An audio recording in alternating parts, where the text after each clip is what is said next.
Especially sanitation సంబంధించి మేము మన కెపాసిటీ మన టౌన్కి కెపాసిటీ ఎంత ఉంది. సో మన టౌన్లో చూస్తే 165 టన్స్ పర్ డే మనకి వేస్ట్ జనరేషన్ అవుతుంది. అన్ని రకాలు డ్రై వేస్ట్, వెట్ వేస్ట్ అంతా కలిపి 165 టన్స్ వేస్ట్ జనరేట్ చేస్తూ దానికి సెగ్రిగేషన్ చేసిన తర్వాత మళ్ళీ ప్లాంట్కి తీసుకెళ్ళి అక్కడ మళ్ళీ ప్రాసెసింగ్ చేయాలి.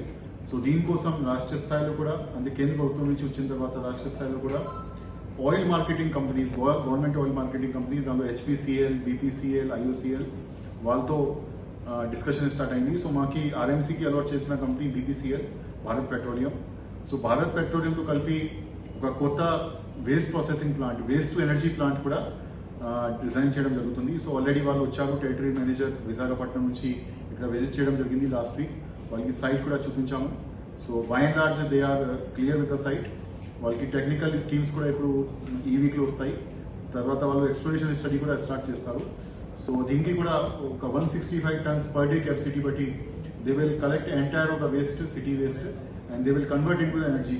దానికి ఎలక్ట్రిసిటీతో కూడా గ్రిడ్ కనెక్షన్ కూడా చేయడానికి మేము సిద్ధంగా ఉన్నాము. అదేవిధంగా